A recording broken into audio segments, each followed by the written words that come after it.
All right, everybody, as you can see, I'm coming to you from my bunker at Graham Central Station, going through some renovations, which is metaphoric for the Tim Graham Show, which is going to be relaunching probably later this week with a new name, new format, all kinds of good stuff that we have in store. But we didn't want to waste an opportunity to talk about the Bills' Week 2 performance.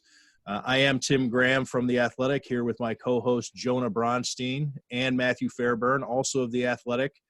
And we're going to put together a podcast here. We're using a different technology. We're going to have Zoom capabilities here, so this will be a video thing.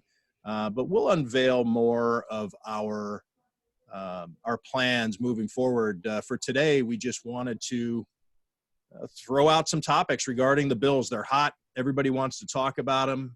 We all saw what they did against the Miami Dolphins, following up that great performance on opening day against the New York Jets. So, and it should be pointed out that we've always touted ourselves as the guys who are in the locker room, the radio show, the guys who are on the scene. That's not the case during the pandemic. Matthew Fairburn and I actually covered the game from the Seneca Niagara Casino Sportsbook, and we wrote about it. So check that out if that's something that sounds interesting.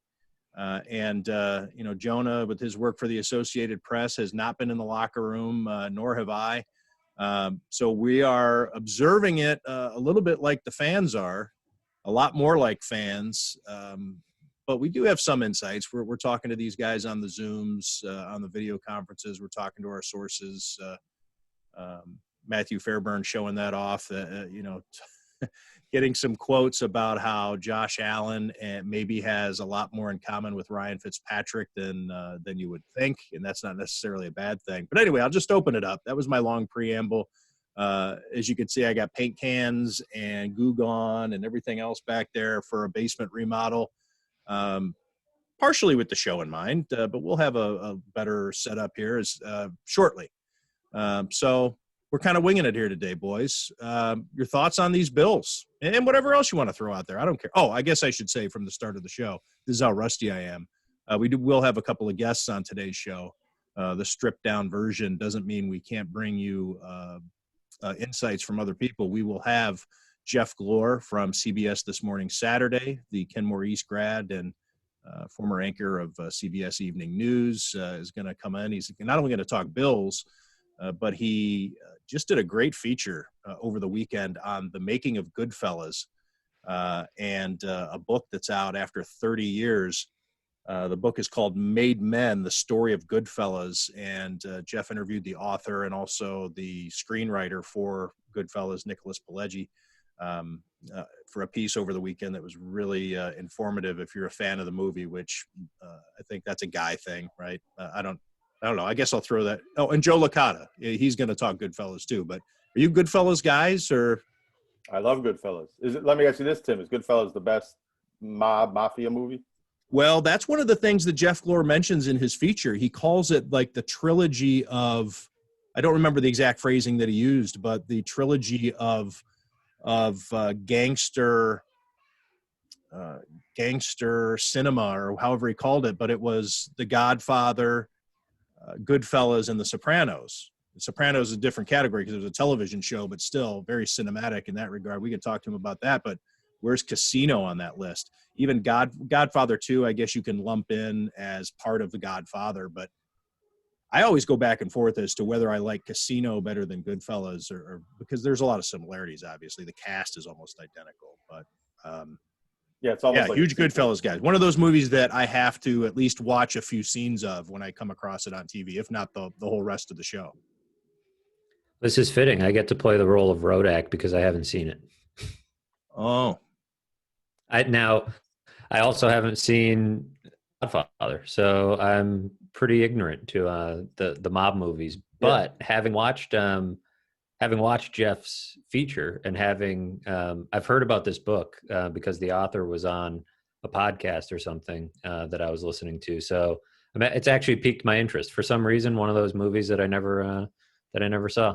But like I said, I'm just I guess I'm just filling the Rodak role here. You Please only don't. know the Bills Mafia. You probably think Right, the Mafia yeah. just runs around jumping through tables and wearing Exactly. Levi's.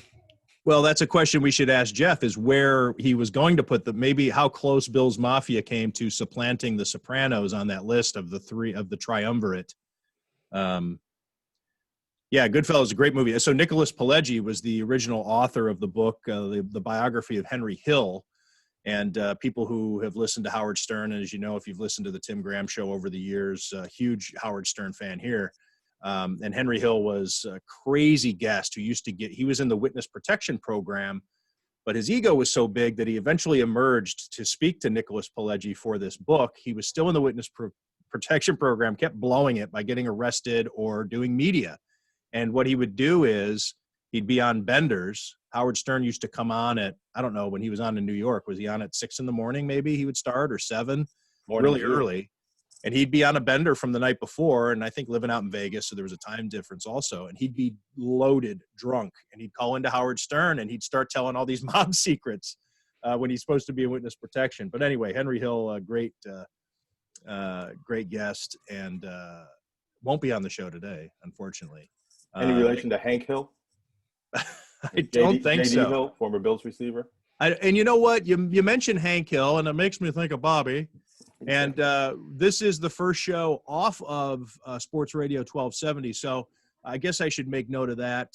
My thanks to Cumulus Radio and Sports Radio 1270. You know, a lot of extenuating circumstances there. The show had to come off the air because the station was in a pandemic type lockdown for several weeks. They underwent a series of layoffs and furloughs, and they're on a skeleton crew there at Cumulus. And I think that the Tim Graham show became, a big inconvenience for that. And I'm not, blaming them. Our show is a bit of a triviality, and I don't take offense to that at all. But I think we kind of got lost in the shuffle there. And rather than, wait around, for the next step or for new hires or, a different world, which who knows when it's going to come. I decided to take back control of the show and just do it this way. So that way I can do it from, this mess, from the shambles of my basement, and we'll get it going. We'll get it going again. Oh, and should have mentioned this to begin with. CTBK, CPAs and business consultants have made the move with us, so they'll be sponsoring the show just as they did on Sports Radio 1270 The Fan. So the reason I guess I forgot to mention CTBK is because we're going to have a new title, and CTBK is the title sponsor. So like, at least for this podcast / videocast, because I'm letting it slip a little bit at a time. We're going to be coming out on YouTube also. Totally different formats, and you're going to be able to get the show in different places. It will be such and such, brought to you by CTBK. So at least for today, the Tim Graham Show, brought to you by CTBK. So thanks for making the move with us, guys. Now, where were we? Friends of the show. You're welcome. Friends of the show, underwriters of the show. Right. So Buffalo Bills 2-0, two wins in the division. And, without further ado, rather than hear us talk about what the Buffalo Bills are up to, Jeff Glor has phoned into the show. Jeff, we had a long preamble to start the show because this is the soft launch of the what will be no longer called the Tim Graham Show shortly, but we are coming back in this podcast and all the excitement of the Bills and their victory over the Dolphins and what Josh Allen is up to. We got back on the air, and we were just talking about Goodfellas for 15 minutes, and so we are just now starting to talk Bills. How about if you introduce us? Just you throw out your thoughts as a Bills fan as to what you think of these guys after 2 weeks, and thanks for coming on with us. Sure, of course. I have to be honest with you, I would prefer to hear you guys talk about it. No one wants to hear what I have to say. Well, how about this? You tell us about your thoughts as a fan, Jeff, because that's the perception. And we're watching these games as fans, too. We're not in the locker rooms like we were because of the pandemic. We don't have the access that we normally do. So we're watching it a lot more with a fan's perspective or a fan's distance. But let's hear how excited you are, and then the three of us will knock it down. All right, who's on with you right now? Oh, we're the usual crew. It's Matthew Fairburn and Jonah Bronstein are here. I've been Okay, good. girding my loins all morning for this. And I gave Matthew Fairburn a heads up that you were coming for him. So he's Yes, bracing. yes, because I felt like his eyes rolled over terrestrially when we were on the radio last year when I made my Josh Allen prediction for the previous season. And you know what's funny? We went back guy. and listened to the tape to see what it was. We were going to prepare for what it was, and we couldn't find it. You are so perceptive. You were actually watching the video. It was his facial reaction that you were holding against him. No, I didn't. I wasn't actually watching the video, but I was listening, and I heard the eyes roll. Oh, I see. He could just sense it. He could feel it. For the record, you guys are doing amazing work continually on The Athletic, and Thank you, Jeff. I read it every morning and every night and all the time. So it's great. Yeah, it's been exciting. I mean, as always, I guess I try to keep my my enthusiasm in check given the opponents we've played. I don't have the connection and the closeness that you guys have being there and watching the practices and everything else. But obviously what's happening so far is encouraging.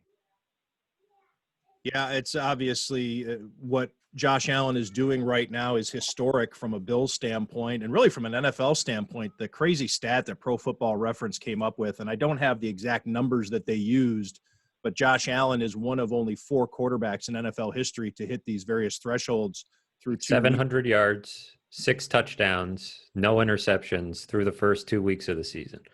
Tom Brady, Peyton Manning, Patrick Mahomes, and Josh Allen. Only quarterbacks who have done. Those are some poor. Those guys are not. Those other guys are not good. They're above average. Yeah. They haven't been very good quarterbacks in the NFL.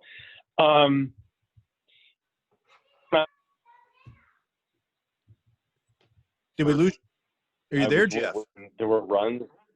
Do you hear me? Okay, we got you. Let's see how this works. Okay. Good point. In week 1, I think I was more concerned about some of the runs and the exposure that was happening when you're out of the pocket. And I feel like that was lessened in week 2, which I think is a good thing, to work with your arm and not your legs, which is not to say that runs can't work. But yeah, it was fun to watch. Yeah, the Bills did it smart yesterday, and you could tell no matter how much the Bills said after week 1 against the New York Jets when Josh Allen was running while up 21 points twice on that series before he fumbled. The Bills come out after the game and say, look, that's our game plan. That's what we're going to do. But funny that when he fumbled while up 21 points, he didn't run again, even when the Bills were up by only 11 points and the game seemed to be getting away from them. You knew that Sean McDermott had gotten in Brian Dable's headset and said, knock it off. We're not doing this anymore. And then here the game starts yesterday. Josh Allen takes off on a run up the middle for, I think it was 16 yards, and he slid. And he only ran a couple of more times during the course of the game. So that was what got me, I think, a little more excited, is that was a complete offensive performance without those eyebrow-raising moments that makes you think this isn't going to last. I'm sure I'm wrong about this, but it's the first time I can remember him doing actual legitimate NFL quarterback slides. I think he would do it to make a point here or there over the last couple of years, but it never stuck. So we'll see if this sticks. Yeah. Yeah, no, it was exciting. And I'm concerned about the linebacker injuries, I think, right now, because I think that contributed to a little bit of what the Dolphins were able to do in the second half and beyond. But So I'm not I'm not giving up on the defense entirely, but I'm excited about the offense.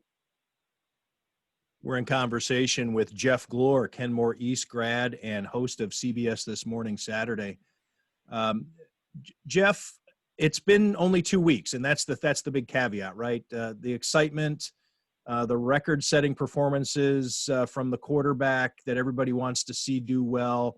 The offense had always been the thing holding them back. The defense had always been in the forefront with the Bills over the past few years.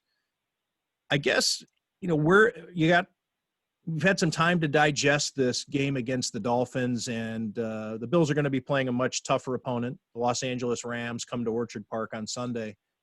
You've seen this before. You've seen last year, I should say the last time we spoke, the Bills were 4-1 and 3-0 on the road for the first time since 1993. We've seen hot starts before. Dick Duran, whoever, name it. They've Rex Ryan. Okay. Yes, you're right. So how do you balance what your Bills fan brain has endured versus what you've seen the last 2 weeks? How do you reconcile those two things? You're right. It's easy to get excited about it, and it's easy to get down. How do I balance it? I don't know. I don't know that I'm not sure that we've had a quarterback. Do you just enjoy the ride? Can you do that? Or as a Bills fan? No, it's impossible. As a Bills fan, no. Always unhappy. Waiting for the other cleat to drop. Yeah, basically. But I do think, seriously though, I do think that we have not had a sort of a quarterback and a leader on the field. I don't think of this quality since Jim Kelly. I really don't think. But I might be wrong. But yeah, I do think you keep it in check. But I do think that it's you just trust in the process. I think that what Sean and Brandon are doing it's been pretty impressive for a few years, and the fact that they trust in the process is a massive cliche, and it's a ridiculous term at this point, but it's kind of what you have to go with, I think, if you're a Bills fan. Now, Matthew Fairburn just wrote a story last night with some comments from people who played with both Josh Allen and Ryan Fitzpatrick, and it was a comparison that I hadn't really thought about until you hear it out of their own voice. So, Matt, I'll leave it up to you since you wrote the story, but maybe bounce it off of Jeff and see what he happens to think of this. Yeah, it's interesting because Tim and I were Tim was sitting there when I was writing the story, and I was almost like bracing for impact when I published it, because I'm thinking people are going to be bent out of shape about even the notion that there's any Ryan Fitzpatrick in Josh Allen. But to me, Bills fans haven't felt this way about a quarterback since probably Ryan Fitzpatrick. Now, Ryan Fitzpatrick wasn't as good as Josh Allen. I think that was the crux of the story. He didn't have the talent, but he got his teammates to follow him the same way. He was tough the same way, throwing his body on the line in the same way. And it seems like Bills fans feel just as strongly, if not more strongly, about Josh Allen than they did Ryan Fitzpatrick, who is still beloved among Bills fans. So I don't know. I guess I'm curious what you think about that connection, and maybe what made Ryan Fitzpatrick that way. What is it about both of these guys that make Bills fans just have hard eyes over them? I don't know. I want to make it clear, because you couldn't read his lips because you're on phone, and because you refused to do the Zoom with the rest of us. He said heart eyes, HEART eyes. I love the way you wrote the article, because you did say triggered initially, which I think is what that comparison initially does to a lot of Bills fans, including myself. But I do think it is a different situation. Yeah, I think that Ryan Fitzpatrick was beloved. Was he given a huge contract probably too early? Yes. But are they different players? Yes. Do I still like the way that I still love the way that Ryan Fitzpatrick plays? But I don't think that he was developed and has the same talent that Josh Allen has. But it's a listen. I think the Bills fans are always going to love who their quarterback is. You know, Jack still has his Tyrod Taylor jerseys up in his room right now. And Jack is what, 10 years old now? He's 10 now, yeah. So it's not going to matter. But again, maybe this is. You're right. It might just be false promises that we believe everything that's happening in the current day is good. Maybe that's right. But I do think it doesn't look terrible right now. Let's put it that way. No, not at all. And for the record, I did go back and listen to that segment in which you did predict for Josh Allen last season. A little rose-colored glasses, but not over. I mean, not outrageously so. You said 24 touchdowns, 12 interceptions, and 3,500 to 4,000 yards. He came in at 20 touchdowns, 9 interceptions, just a shade over 3,000 yards. Didn't come close in the yardage category, but still a playoff team. 10 rushing touchdowns too. So right. really, I think Jeff he undersold him. Really, he shortchanged him. But where I will say, go ahead, Jeff. If I were going to predict this season before the first 2 games, and I'm trying to go back and be as objective as possible, given what's happened, I would have said 29-9-4.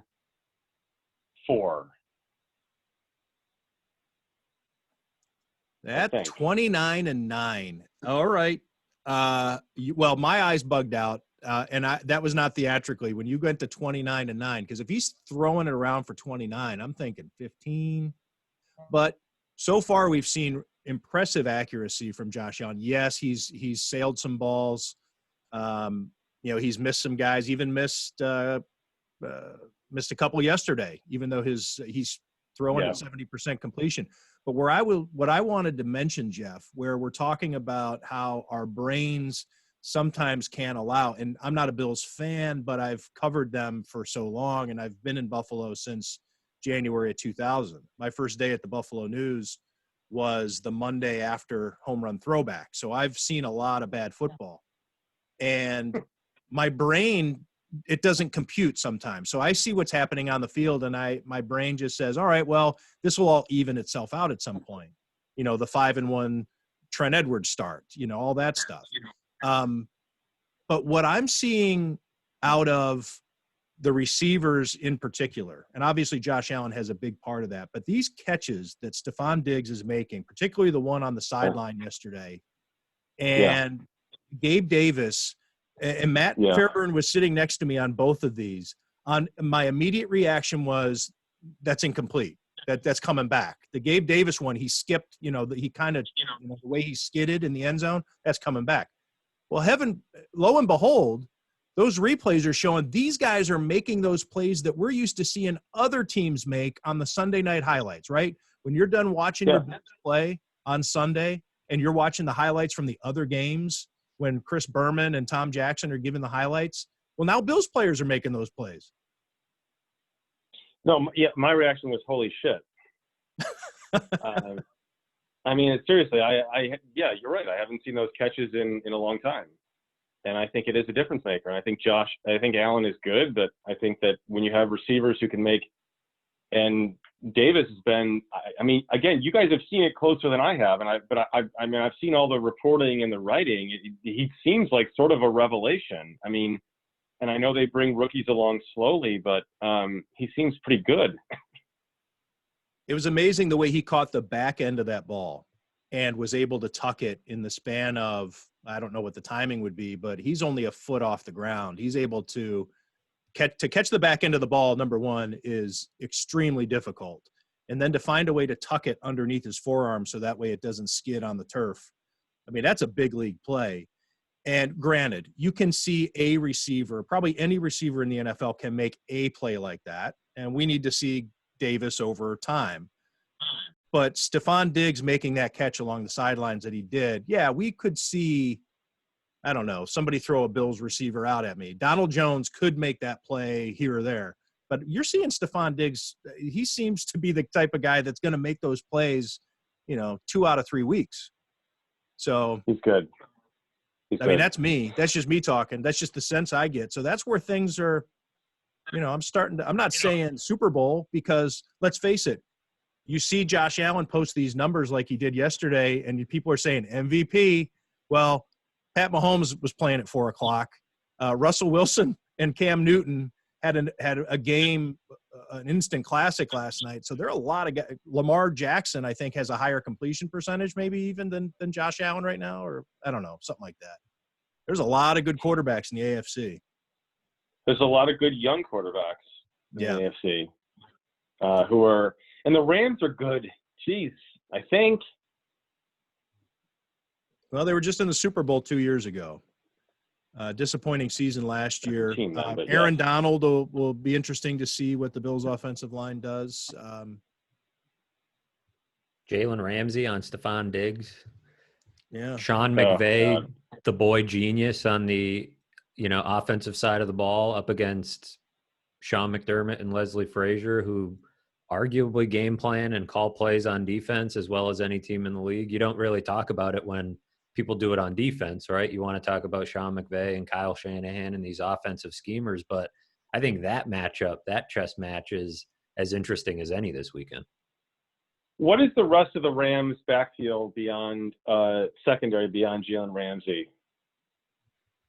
That's a good question. They don't have – I mean – I think they're beatable. I think they've shown that. I think they get by, and even Ramsey had his moments against the Cowboys. That's the Rams game that I've watched this season. I haven't gone back and watched last week, but Ramsey had his moments where, he's a big physical corner, but a receiver like Diggs who can separate and, get off the line quickly could give him some problems. I'm curious to see what the Rams do, but they also get by a lot on Aaron Donald, like Tim mentioned, blowing through the backfield. And, they have a couple of big names on that side of the ball that kind of make up for the rest of the guys. So what, you just triple team Aaron Donald basically the whole game. And I'm fine with put Diggs one-on-one with Ramsey and see what happens. Right, because then you got to deal with what? John Brown, Cole Beasley, Gabriel Davis. The Bills have run 32 plays out of 4 wide receiver sets this year. The next closest team is the Arizona Cardinals, who have run 17 plays out of 4 wide receiver sets. It's almost twice as much as the next closest team in the league, which tells you how they feel about their receivers. And it also tells you that the Rams are going to have to be ready to have more than just Jalen Ramsey on the field. They're going to be spread thin at that position. What did the Cardinals do yesterday? The Cardinals beat Washington pretty handily. Oh. And yeah, they're one of those teams. And this is what's interesting, I think, about this Bills season is last year we spent the whole year saying, well, wait, we'll see who they play, right? They hadn't really played anybody that good. And so you didn't get to see them tested against different good teams. Now we get to see them. Sean McVay and the Rams are a different challenge than Patrick Mahomes and the Chiefs, who are a different challenge than the Arizona Cardinals. They all play offense in a different way. They all have different strengths. By the time this Bills season hits November, we're going to have seen them against all sorts of different matchups and see how they handle it. And we're going to have a much better sense of how ready they are to, do what, a lot of people are starting to dream about, and that's make a run in the playoffs. Yeah. Kyler Murray is good. Yeah, that's another quarterback that we didn't mention who's off to a really good start. He's doing a little bit more running the ball than throwing, but people are excited about Josh Allen and his 70% completion percentage. He's 9th in the NFL right now. Russell Wilson's at 82%. Russell Wilson has 9 touchdown passes and 9 incompletions. I'm sorry, he has 11 incomplete passes. So incredible there. Lamar Jackson, Kirk Cousins is at 76%. Of course, Josh Allen, the mind-boggling number for him is the yardage at 729, leads the NFL. Gardner Minshew, though, has just as many touchdown passes as Josh Allen right now, as does Ryan Tannehill. So we probably should tap the brakes on the MVP talk. It's only 2 weeks, and there are a lot of good quarterbacks in the NFL. Even in the AFC, he's probably got to take a back seat to some guys. So, but a very exciting start. Jeff, before we let you go, and we're talking with Jeff Glor of CBS this morning, Saturday, I want to talk about your Goodfellas piece over the weekend. I really enjoyed it because such a great movie, one of those classics that everybody has to stop and watch at least a scene or two, no matter how many times you've seen it before.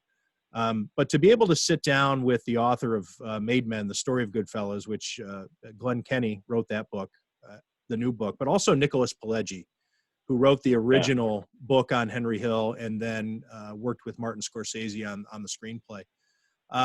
What was it like to get into the behind the scenes aspect of such an iconic movie?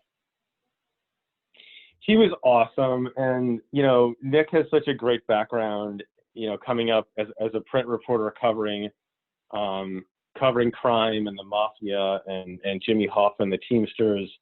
And so, as we said in the story, he was in training for sort of decades, to do something like this. And I love the story about Clay Felker hiring Nick at New York Magazine, where he's basically like, Nick was happy writing just sort of AP print stories, and then all of a sudden he's like, your talent's being wasted. What are you doing? You write some long form stories. And he went on to do that. And then from there he went to write some great books, some great nonfiction books. And I just think he's a tremendous storyteller. And I've always respected that about him. And I think that he's also, and I love the fact that he's also willing to be distant from the subject matter. And if his books are going to be turned into movies, and some studio is going to say, I'm going to pay you a ton of money, take the money and collaborate with everyone, and then work on putting out a great movie, and don't worry about obsessing over, as we say in the piece, the walls being red in, if the walls were red in the book, they don't have to be red in the movie necessarily. But I just think he's a great collaborator, and he's just a great storyteller. He knows how to put a story together. Jeff, I don't remember how exactly you worded it, but you essentially called it the triumvirate of gangster, not movies, because Sopranos doesn't count. But anyway, you called it Godfather, Goodfellas, and Sopranos. What was the phrasing you used? Yeah, I mean, it's the dissolution of the mafia, right? So it was in The Godfather, you've got Marlon Brando, petting a cat, and he's like the king of the world, okay? And then you go to Goodfellas, and it's the street level version of what was happening. And obviously Henry Hill's life blew up, even though it's interesting to note, Henry Hill was the informer, but he's also the guy who outlived everyone else, as crazy as he was. The odds were not in his favor. Everybody else died in prison or was killed, and Henry Hill died peacefully cooking pasta sauce in his California home. And then it was Sopranos. I hate to quibble, Jeff, but I'm guessing if he was cooking pasta sauce at the time it happened, it wasn't peaceful. Fair enough.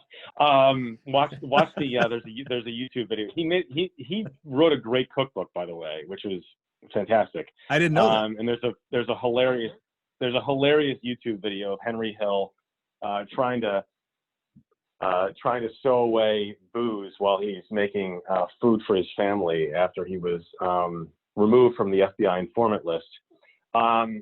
One of the all-time great Howard Stern guests. I don't know if you would hear him when he would be on Howard Stern, Jeff, but he was a hoot. I don't doubt it. I don't doubt it. so Goodfellas was sort of like the middle where, you know, everything was sort of coming down, and it was fancy to live that way, but also in the end lethal. And then it was Sopranos, where you got, you know, James Gandolfini walking down his driveway in his bathrobe to get his newspaper. And, you know, that wasn't what Marlon Brando would have done in The Godfather. And so it's just an interesting sort of route that all these mafia movies took. And I think they're all fantastic in TV series, but it's fun to watch. Where do you put Casino in that lineup? And the reason I ask is because there are so many similarities to Goodfellas that it goes back and forth with me. I guess you go with Goodfellas in that list of that triumvirate because it came out first. But the cast is very similar. Martin Scorsese even borrows some of the storyline from Casino to use in Goodfellas, with how you have to just totally forego the idea of spoilers when the movie's been out for so long. So but when Joe Pesci's character gets offed in Casino, it really was the way his character, or no, it was vice versa. Anyway, they blended the two. Anyways, but when you're getting into Goodfellas, I'm guessing you at least tapped into Casino a little bit. Yes, I did, and Goodfellas is better. I mean, Casinos is phenomenal. The cool thing about sort of revisiting Scorsese's movies as we were doing this story was revisiting some of the movies that were not gangster movies, and that includes, I never even knew about the movie Silence from 4 years ago with Andrew Garfield and who else is in it? Liam Neeson. Who's the guy who played the latest version of Darth Vader? Why am I forgetting his name? Adam Driver. It's phenomenal. It's a really good movie. And Scorsese at the age of 73, and it's like really impressive to watch and to hear about that he basically has to fight to make every single one of these movies, and he's still doing that today, and the fact that he's not just committed to gangster and crime movies. Anyway, he's got a great track record. And the music, right? The guys, when it comes to me, I mean, it gets a little repetitive, but when it works, keep doing it. Well, Jeff, I kept you for a lot longer than I wanted to, but anything you want to mention that I didn't ask you about? I don't think so. I would like predictions for the season from you guys. Well, I gave a 10-6 at the start of the season. I'm going to stick with it. I think the schedule gets a lot harder, of course, but I like what I've seen so far. So 10-6 in the playoffs. Cam Newton looks really good. Cam Newton looks really good. Yes, he does. Winning the AFC East is something that I expected going into the season, but looking at Cam Newton now, I think the Patriots are still the team to beat. Yeah, he does look good. Really good. Jeff, Jonah, what's yours? yours? I just said 10-6, and I didn't think that they're better than New England would be my prediction. I did want to ask, does Jeff have time for one more question? Yeah. You know, Jeff, I was wondering what you think. We're talking about the Mafia, and obviously people refer to Bills fans as the Bills Mafia that's taken on its own life online over the last few years. What do you think about that, how that's used? You know, are you a Bills fan that calls Bills fans Bills Mafia? Is that appropriate? How do you think people that are in the Mafia might think about that, or were in the Mafia? I thought it was, I guess I thought it was an odd expression when I first saw it, but I think we've sort of taken ownership of it in a different way, and it's become a proprietary thing, I think, that is different than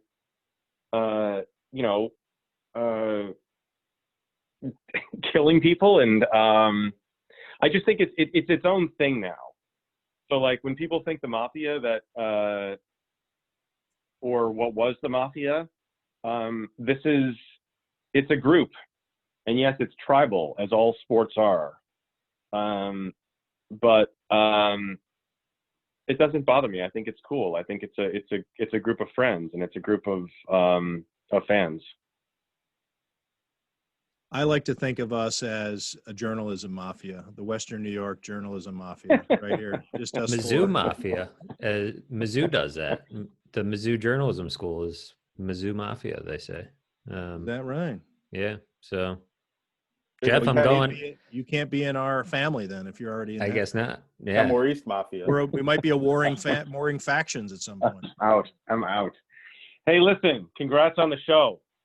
Well, if you were on Zoom right now, you'd see that I'm coming from a basement that is a mess, and it's metaphoric for today because we're getting it together. And I want to thank you for being the first guest in our transition. Oh, I'm honored. Next time, I promise on video.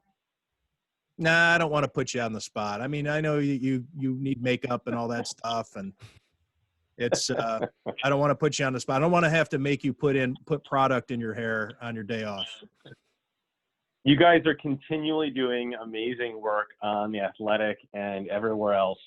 And as a fan, an unbiased fan, I will say, it doesn't matter, but it's a joy to read, and it's the number one place to go to. So thank you very much. Thank you, Jeff. Nice of you to Thank say. you, Jeff. And Yep. we'll be seeing you down the road, hopefully in person. Can't wait.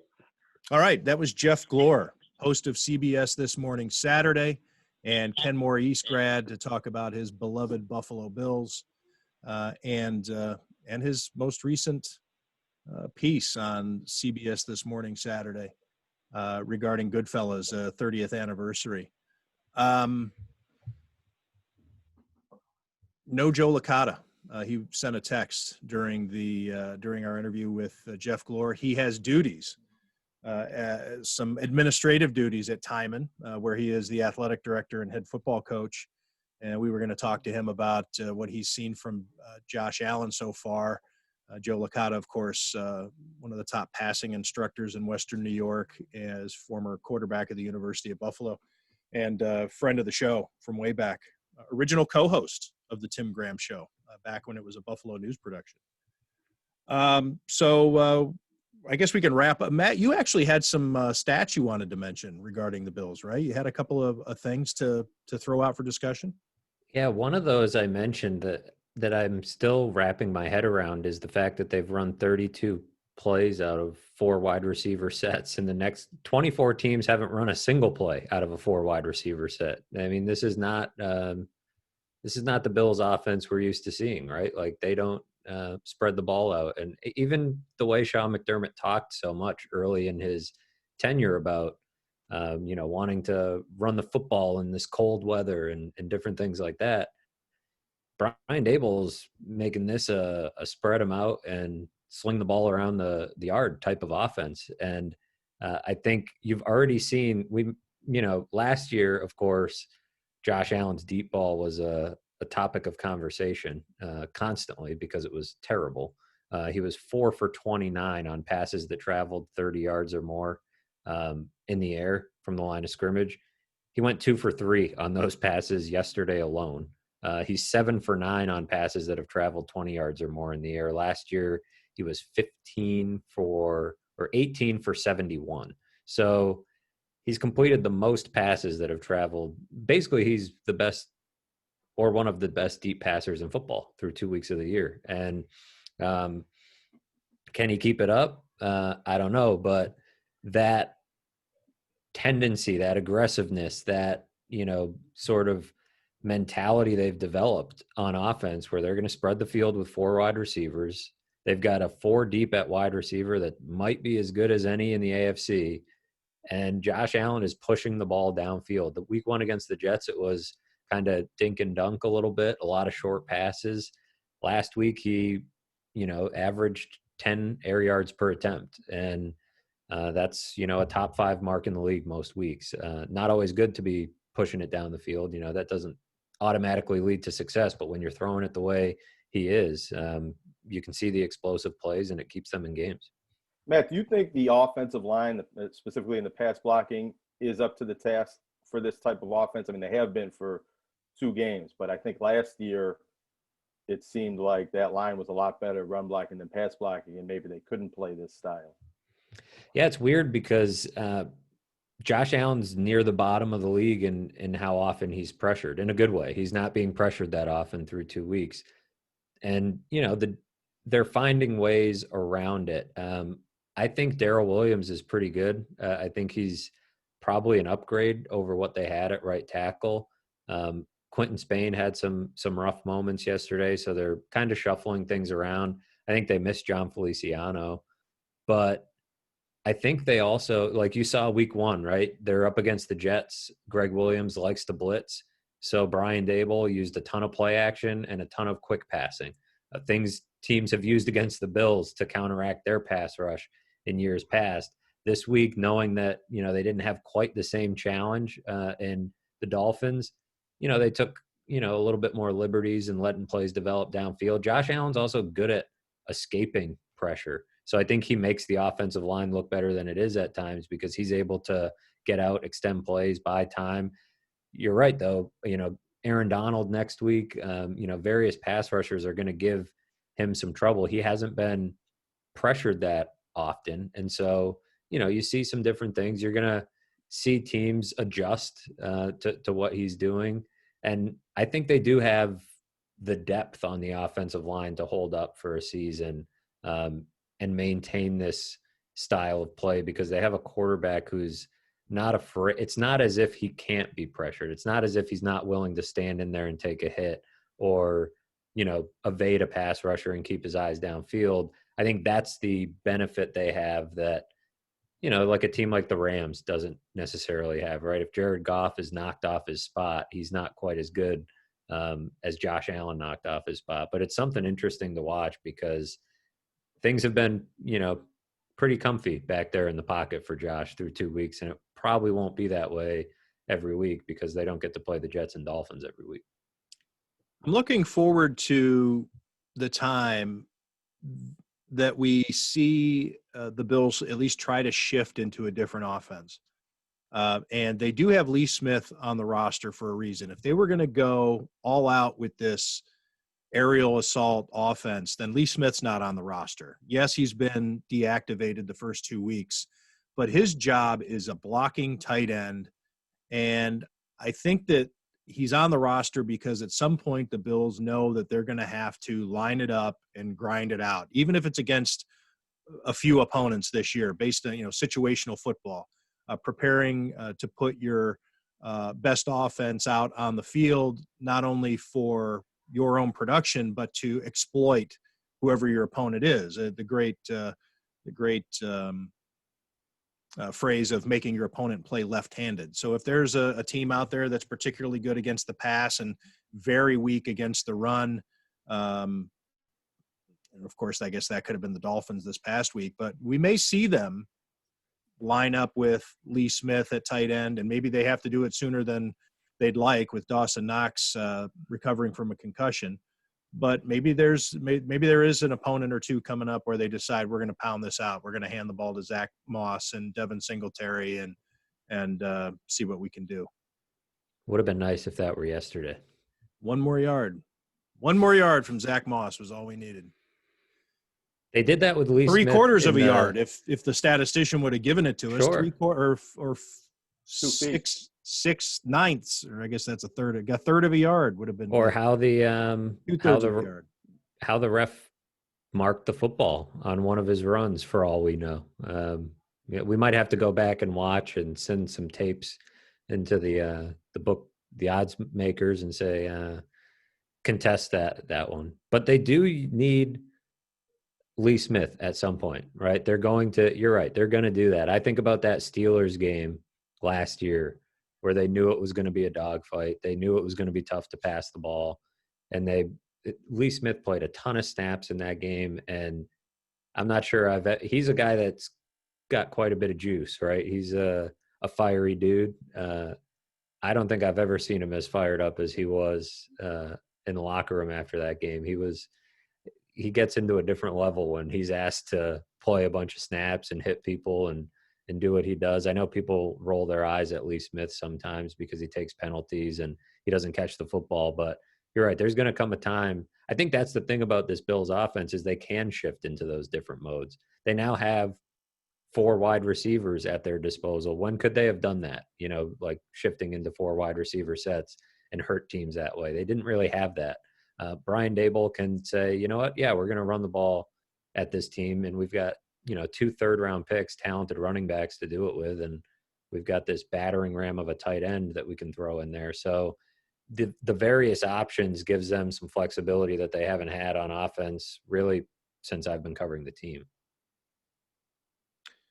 And we really haven't talked about the defense much, with the exception of injuries. Highlighting Tremaine Edmonds and Matt Milano being hurt was really the main topic of discussion now through 2 weeks of the regular season for the Bills, which is a good sign. Yeah, we talk about Tre'Davious White and his contract and things like that, but they did give up 28 points yesterday. But the Bills offense really just totally eclipsed whatever we would be talking about the Bills defense today. And the same thing for week 1. Defense made some great plays, but everybody wanted to talk Josh Allen, and everybody's excited about Stephon Diggs, of course. And, John Brown's still there, and people may be curious about what's going to happen in the backfield, but the defense is just constantly overlooked. I don't want to call them a no-name defense like, the Dolphins during the heyday. Or who was the no-name defense? Which one was that? The Dolphins were the Killer Bees. Oh, geez. I have to turn in my historian's card, my Pro Football Research Association membership card. It was the Dolphins.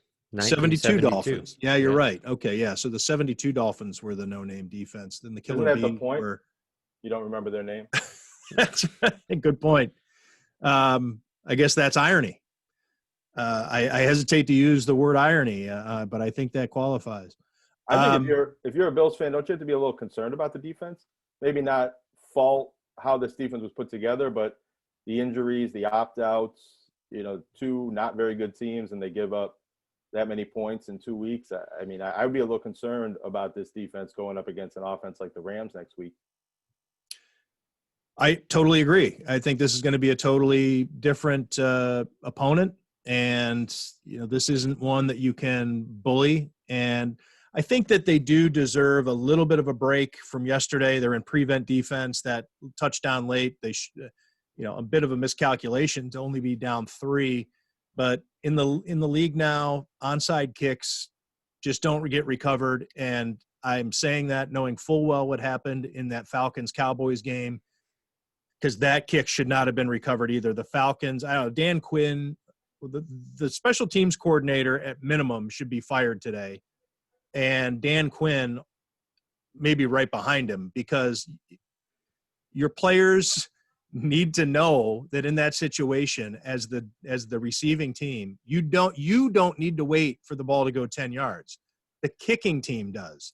And so you had all these Falcons sitting around watching the ball roll 10 yards and waiting for a Cowboy to fall on it. Anyways, that's a total fluke.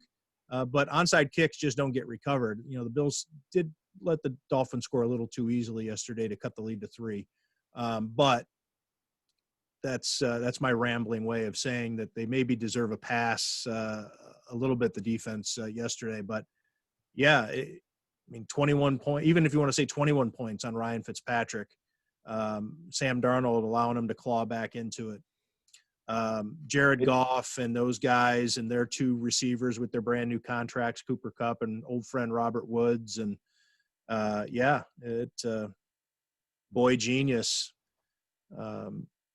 Sean McVay is going to be a fascinating character on Sunday. Sean McVay has played a game in Buffalo before with no fans. Well, we're going to have to check on. I'll have to check Pro Football Reference for that. It was Miami, Ohio, the year of the October storm. You'd be at a game. Oh, I was joking. I thought it really happened. He played in that game. No kidding. I forgot about that game even existing with the November I was at storm. that game. I don't remember much anything else. Somebody had reminded me of this tidbit, but Who else was in that game? Was Joe Licata in that game? Joe Licata, that was before Joe Licata, but Turner Gill was the coach, Drew Willie, Naaman Roosevelt, James Drew Starks. Willie. It was that era. Well, maybe we get Naaman Roosevelt on the horn. He can tell us what it's like. CFL standout, Naaman Roosevelt. All right, let's wrap up this show. We went an hour. I wasn't trying to hit the hour mark. I thought maybe we'd go 45 minutes today, but even without Joe Licata, for us to go an hour, nice of Jeff Glor to stay on for a half hour with us.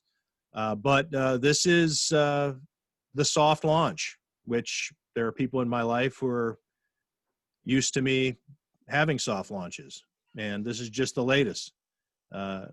First time I've done it in the basement, though. So we'll see how things go, and we'll have the show will look different. And this is just renovation time. This is transition Tim Graham show, the no frills Tim Graham show, maybe the last Tim Graham show. I hope it is the last Tim Graham show, because I do want to get going on the next thing. We should tease the relaunch by saying the Tim Graham show is ending. Then everybody will say how much they miss it, and then we can come back a couple days later. Nobody will say they miss it. I can think of 2 people on Twitter that will say they miss it. Perhaps. I'll create some Twitter accounts and start tweeting about how much I miss the Tim Graham show, just to drum up interest. Burners. The thing about it too is we would have a lot of people saying, "Thank God you suck," but I've muted them, so I wouldn't see that. So all I would see is the 3 people. I'm giving myself credit. I'm going to say there's 3 who say, when's the show coming back? And then I'd miss the 78 people who were saying, beat it. I've been golfing with Ravi this summer, so I know he misses it. So there's at least one. That's right. Ravi. I get asked about it every once in a while. Mike McDonald, people at Damon that listen to the show. No, I get asked about it. I'm being a wise guy. I do get asked about it. And I'm flattered whenever I do hear about it, because, sports radio 1270 isn't the strongest signal. And I was never sure who was listening on what formats. Yes, I get a rundown as to how many downloads I get, on iTunes and through SoundCloud. And now we're going to be going to a YouTube channel also. So we'll find out how we get viewed that way. So we'll find out. So it's good to hear when I occasionally do have somebody ask me when the show's coming back. That does make me feel good. So it makes it seem like we're not wasting our time. And hopefully we get to build on something and do it a little bit different. So guys, thanks for coming along for the ride here, for what hopefully is the final Tim Graham show as we relaunch as something new. As the Jonah Bronstein show. I'm sorry? We'll be coming back as the Jonah Bronstein show. At long last. I'm fine with that. Really. That's fine. We'll have to see what CTBK thinks. Right. I don't know if they'd care. I think we'll see. So thanks for joining us. If you've made it this far in the podcast, for Matthew Fairburn of The Athletic, for Jonah Bronstein of the Bronstein and Bronstein Sports Journalism Injury Firm. Thanks for being on here with me. And thanks to CTBK, CPAs and business consultants of Amherst, for sponsoring the show. And if CTBK, I'm speaking to you right now, if you've stayed till the end here to see what exactly you're sponsoring, I promise it'll look better next time and sound better. There will not be paint cans over my shoulder. I promise. Get better every day. Shortly. Maybe they'll still be there for the next episode, but eventually they'll be gone. Thanks for joining us, and we'll catch you next time.